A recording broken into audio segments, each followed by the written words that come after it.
Estamos recebendo hoje nos nossos estúdios o Dr. Rui Ferro. Doutor, seja muito bem-vindo, quero agradecer a sua presença aqui.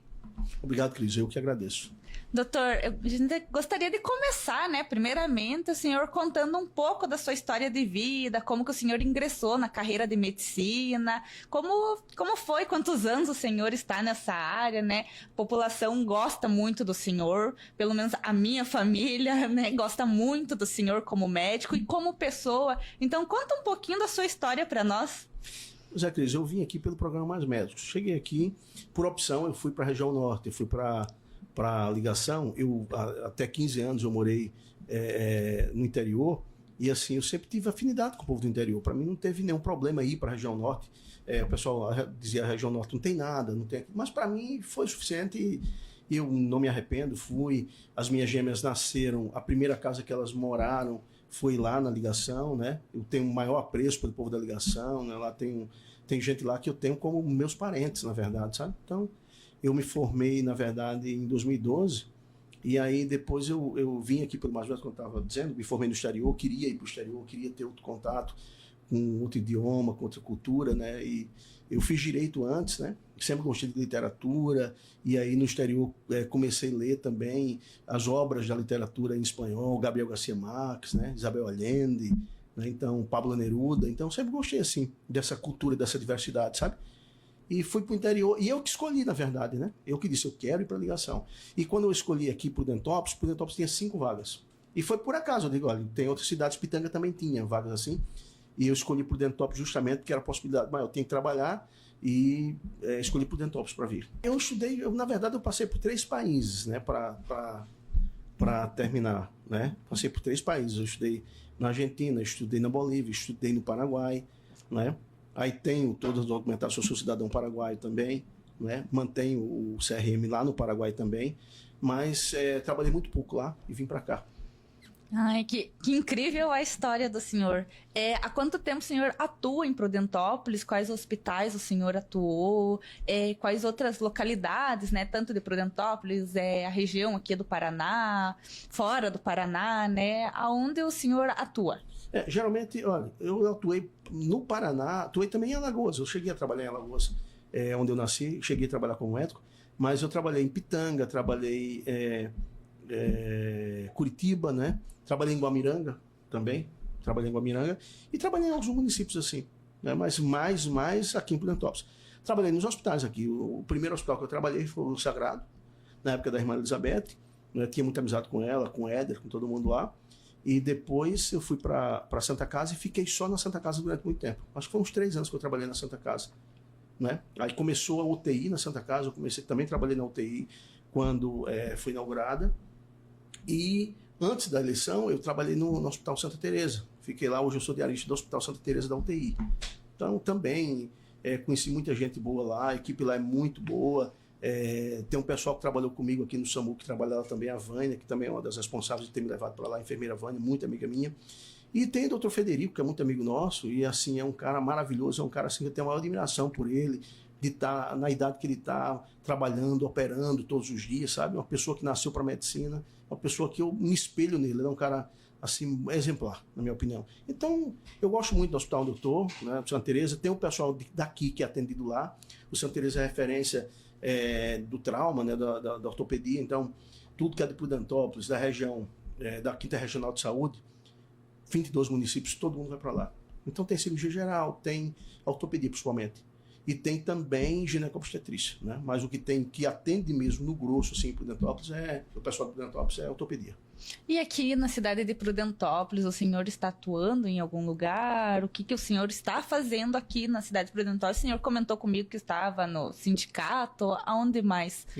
Depois das eleições, Cris, assim, as oportunidades, eu já tinha previsto isso, as oportunidades, assim, desapareceram, muitas eu fazia SAMU, então não consegui voltar para o SAMU, não consegui voltar para plantão nenhum também aqui no Hospital Sagrado, na Santa Casa, mas também não seja por isso. Eu trabalho com a Tamaruxa, abriu as portas do sindicato para mim, eu atendo no sindicatinho, né, Sindicato dos Trabalhadores Rurais, atendo também no PAF, a Ademir de Souza também abriu as portas para mim do PAF, né, então eu atendo segunda-feira, o dia todo do sindicatinho, e atendia nas terças e quintas no PAF. Agora só atendo só na quinta-feira, no PAF, quinta-feira à tarde. Mas estou atendendo, estou vindo, estou morando em Prudentópolis, todos os dias eu vou, quase todos os dias eu vou, o único dia que eu durmo em Guarapuava é na quarta, eu faço plantão lá, faço 30 horas de UTI, e aí vou e volto todo dia, pertinho.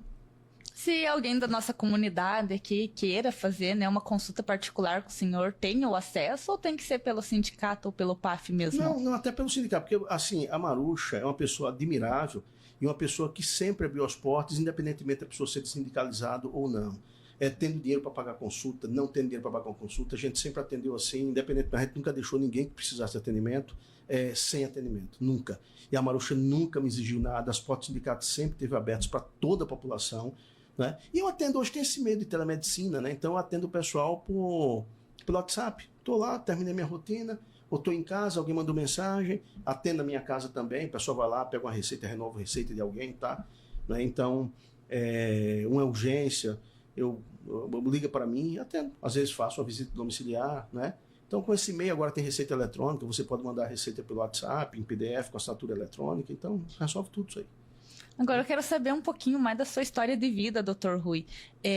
Depois de passar por tantas universidades, né, e o direito, a medicina, em que momento que o senhor resolveu entrar para a área da política? Fiz o meu curso primeiro de formação, minha primeira formação foi engenharia. E aí, depois do curso de engenharia, eu migrei para o curso de Direito. Fiz o curso de Direito, fiz o OAB, passei no meu primeiro exame da OAB e depois fui fazer medicina. A minha ideia, assim, de entrar na política foi pelo seguinte, eu via muitos pacientes que eu encaminhava, principalmente de cirurgia de quadril, de cirurgia ortopédica, cirurgias eletivas, não tinha segmento. E o paciente, ele volta para você, quando não resolve o problema, e ele sabe que a única pessoa que está preocupada com o problema dele é você, ele bate na tua porta, eu tô com dor, eu tô com isso. Então aquilo se perpetua e você tem aquela impotência de não poder resolver. Entendeu? Eu até pensei, eu fiz cirurgia geral no Rio, fiz o chá de treinamento de serviço, uma pós-graduação no Rio de Janeiro, em cirurgia geral, e eu pensei, falei até com a minha mulher, que vou parar tudo, vou deixar tudo, vou fazer ortopedia, porque pela demanda tão grande, vou fazer, né? Mas estou velho para isso, e vou seguir, assim, a política é um meio de você, na minha opinião, de você resolver esses problemas pontuais. A gente não tem, por exemplo, as 100 pessoas que precisam de cirurgia do quadril, a gente tem problemas pontuais. Alguns lugares têm privilégio da fila andar mais rápido. Por exemplo, Maringá, Londrina, Curitiba, né, geralmente, lugares que têm serviço de residência médica, tem uma demanda, tem um fluxo maior. Né? Então, assim, para Prudentópolis, na minha opinião, se Prudentópolis fosse uma regional de saúde e resolvesse essas demandas, tivesse um serviço assim, de áreas básicas, né, um serviço de residência médica de áreas básicas, ia resolver muito esse problema desse povo. Sabe? Então, quando eu encaminhava, isso não tinha uma solução. E a paciente voltava para mim, eu fazia processo para fazer medicação pela Farmácia Especial do Paraná, para pegar medicação para controlar a dor e tudo. Mas, assim, diante dessa impotência de não resolver isso como médico, eu disse, cara, eu vou me candidatar.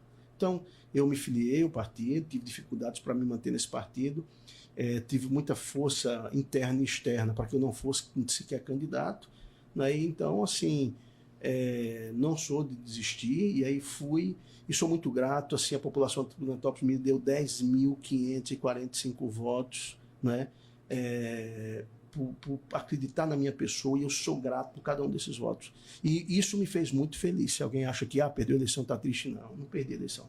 Para mim, eu ganhei a eleição, e eu pensava, eu dizia em casa, eu posso perder em qualquer lugar, mas, por exemplo, se eu ganhar na ligação, não me sinto prefeito de Prudentópolis, eu me sinto presidente do Brasil. Se eu ganhar na ligação, tudo certo, né? Então, assim, não foi pouco voto, com um grupo pequeno, sem recursos, sem dinheiro, eu fazendo plantão durante todo o período eleitoral, né? Eu fui diarista da UTI durante todo o período eleitoral. Eu ia cedo, fazia a rotina da UTI, via os exames, prescrevia, examinava paciente por paciente, passava leito a leito. Então, para mim eu não tenho essa percepção de derrota. Não, de maneira nenhuma. Fui muito feliz assim, por esses votos, a campanha, digamos assim, a luta de cada um, a expressão de cada um, a vontade que teve, esse povo votou em mim, a vontade que eles tiveram que eu ganhasse a eleição, não é? Então eu encontro no consultório, de vez em quando eles dizem, mas doutor, o senhor vai de novo, vai, não vai? Então, assim, isso faz a pessoa feliz, né? Eu sou grato por cada voto desse e eu não quero decepcionar esse povo nunca, nesse sentido, sabe? Não quero de maneira nenhuma. Então, eu atendo. Então, independentemente, eu não pergunto, eu não fui olhar assim, eu ganhei em tal região, perdi em tal região, a família tal votou em mim, não votou em mim. De fato, eu nem sei quem votou, quem não votou. Eu sei, claro, tem gente que é muito próximo, né, da gente, mas foi uma votação expressiva. Ai, que maravilha escutar o doutor falando. É tão bom, né, ver a gratidão das pessoas, né? Coisa gratificante, né? Porque a saúde é uma coisa que não se pode ficar de lado, momento algum. A minha avó tem 73 anos de idade e ela sempre fala: se você não tiver saúde, você não tem nada. Mas se você tiver saúde, você corre atrás de tudo que você pode correr, né?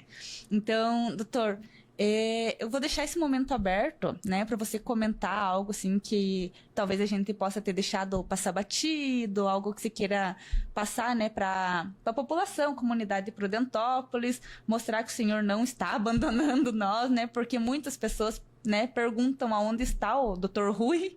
Então a gente deixa esse momento aberto para o senhor. Eu continuo atendendo, como eu havia dito, eu atendo no Sindicatinho, segunda-feira, e atendo no PAF nas quintas. Continuo, eu moro lá de frente naquele edifício, de frente ao Colégio Nosso Futuro, não é? Não sei nem o número, mas é de frente ao Colégio Nosso Futuro.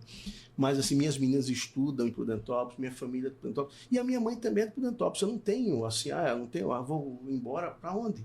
Sabe, tudo que eu tenho está em Prudentópolis, as minhas filhas, a minha família. Meu filho veio esses dias, ele faz medicina na Federal da Bahia, veio esses dias para cá, né?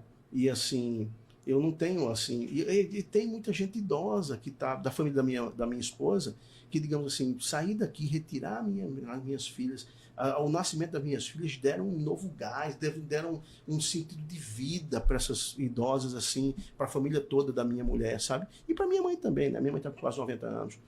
Mas o que eu digo para você, o sofrimento maior do povo agora, nesse sentido, considerando a dificuldade de deslocamento, um município muito grande, né, muito extenso. Por exemplo, esse serviço agora de telemedicina surgiu em 2022, teve uma lei de 2022 que criou o serviço de telemedicina, que regulamentou uma lei federal. O que acontece? Essa lei permite que o médico consulte o paciente à distância. Isso deveria, na minha opinião, já ter sido executado aqui em Prudentópolis, prioritariamente em Prudentópolis, diferentemente dos outros municípios, que a gente tem Jaciaba, a gente tem ligação. Aí se o paciente tem a consulta na segunda-feira, ele tem que vir na sexta, ficar sexta, sábado e domingo, na segunda ele vai para Guarapuava, ele faz a consulta em Guarapuava, quando ele volta, o ônibus já voltou. Então o ônibus que vai para Jaciaba, para ligação, para o Eval, já voltou, né? Aí ele tem que esperar até quarta-feira, porque terça não tem transporte, para voltar. Então o cara sai na sexta-feira para voltar quarta-feira da última semana. Isso é uma realidade, né? E outra coisa, vai tanto ônibus. Esses dias eu cheguei e fui atrasado. Esses dias perdi o horário e fui atrasado. Quando eu vou cedinho para Guarapuava, eu vejo muito ônibus da saúde indo. Esses dias eu saí quase 7 horas de ir para o Prudentópolis, saí atrasado, pedi para o doutor Arnaldo me segurar o plantão lá para mim, para passar. E fui, e ainda tinha tantos ônibus passando. Eu não sei quantos ônibus vão com tantos pacientes para Guarapuava. E boa parte desses pacientes vão para serviço de telemedicina, para consultar com um cara que está lá em Porto Alegre, que está em Salvador, que está em São Paulo. Um médico que vai consultar à distância e que vai dar uma receita à distância. E esse pessoal, logicamente, poderia consultar estando na Jaciaba, estando na ligação, por serviço de telemedicina, por salas de telemedicina, que poderia funcionar na atenção básica.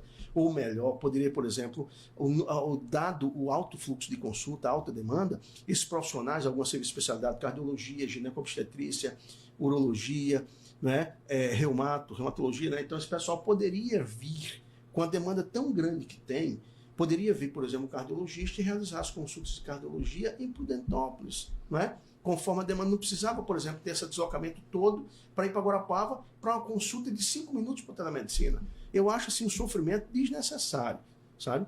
E eu digo, você pode dizer assim, o que é que você tem a ver com isso? O que eu tenho a ver, porque boa parte desses pacientes são meus pacientes. Da Tereza, eu trato dos pacientes que chegam a mim conforme o fluxo. Eu não posso pegar o paciente daqui e aleatoriamente o hospital não é meu, não é assim, né? Então tem uma demanda, tem um fluxo para chegar até lá. E a gente se sente impotente, né? Mas eu acho que tempos melhores virão e a gente tem que lutar, né? E a luta é sempre, a luta continua. Muito obrigada, doutor. Gostaria de agradecer a sua presença aqui nos estúdios. Obrigado, eu que agradeço. Para essas e outras notícias, acesse lanceprudentopolis.com.br. Porque informar você, esse é o nosso lance. Olá para você